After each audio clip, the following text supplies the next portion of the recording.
महिलाओं और बच्चों के खिलाफ अपराध नशीले पदार्थों के फैलने की वजह से हो रहे हैं।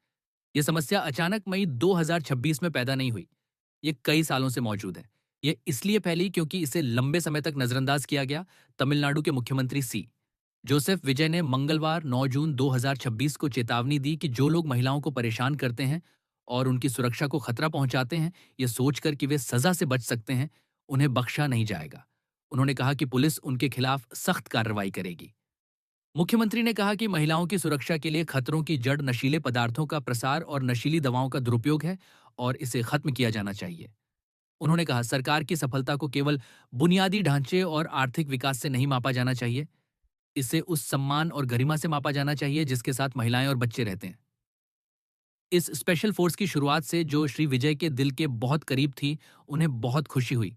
श्री विजय ने कहा, यथ हमने टीवी की अपनी दादी नानी, माताओं, बहनों, बेटियों और बच्चियों की सुरक्षा सुनिश्चित करने का वादा किया था।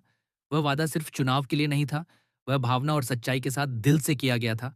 इसीलिए सत्ता में आने के कुछ ही समय बाद हमने इस पहल को लागू किया। उन्होंने कहा, हालांकि ये पहल संतुष्टि देती है, लेकिन महिलाओं के खिलाफ अपराधों की खबरें सुनकर मुझे परेशानी होती है।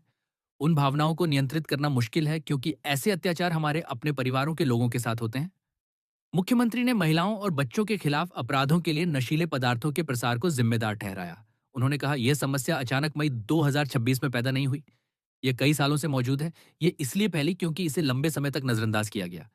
उन्होंने कहा कि नशीले पदार्थों का प्रसार, महिलाओं के खिलाफ अपराध और कानून व्यवस्था आपस में जुड़े हुए हैं। उन्होंने कहा कि महिलाओं और बच्चों की सुरक्षा केवल कानून व्यवस्था का मुद्दा नहीं है। श्री विजय ने कहा, यह सामाजिक अनुशासन से जुड़ा है और सामाजिक अनुशासन के भीतर ही व्यक्तिगत अनुशासन निहित है। अगर व्यक्ति जिम्मेदारी और आत्मनियंत्रण के साथ व्यवहार करें तो समाज बदल जाएगा। महिलाओं को शिक्षण संस्थानों और कार्यस्थलों पर, यात्रा के दौरान और अपने दैनिक जीवन में सम्मान और बिना किसी डर के रहना चाहिए। उन्होंने कहा कि महिलाओं और बच्चों के खिलाफ अपराध करने वालों के खिलाफ सख्त कार्रवाई करते हुए पुलिस अधिकारियों को यह सुनिश्चित करना चाहिए कि निर्दोष लोगों को सजा न मिले। उन्होंने कहा, सिर्फ अपराध करने वालों को ही अदालत के जरिए कड़ी सजा मिलनी चाहिए, तभी ऐसे अपराध करने के बारे में सोचने वालों में भी डर पैदा होगा। राज्य सरकार ने इस पहल के पहले चरण के लिए 354 करोड़ रुपए आवंटित किए थे। दूसरे चरण में फोर्स में 2,500 पद बनाए जाएंगे और इसे आधुनिक सुविधाओं वाली गाड़ियां, गश्त के लिए ड्रोन और तकनीकी उपकरण दिए जाएंगे। ये फोर्स महिलाओं और बच्चों के खिलाफ अपराधों को रोकने में अहम भूमिका निभाएगी। श्री विजय ने कहा कि चूंकि यह फोर्स फील्ड वर्क करेगी, इसलिए सिर्फ महिलाओं वाले पुलिस स्टेशन जांच और अपराधियों को सजा दिलाने पर ज्यादा ध्यान दे पाएंगे।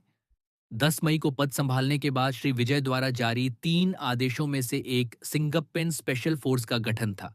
उसी दिन एक अलग फोर्स बनाने के लिए सरकारी आदेश जारी किया गया, जिसकी कमान inspector general of police IGP rank के अधिकारी के पास होगी। बाद में सरकार ने इस फोर्स का नेतृत्व करने के लिए आईजीपी के भवानीश्वरी को नियुक्त किया। मुख्यमंत्री ने परेड कमांडर शहनाज इलियास के नेतृत्व में परेड और गार्ड ऑफ ऑनर का निरीक्षण किया।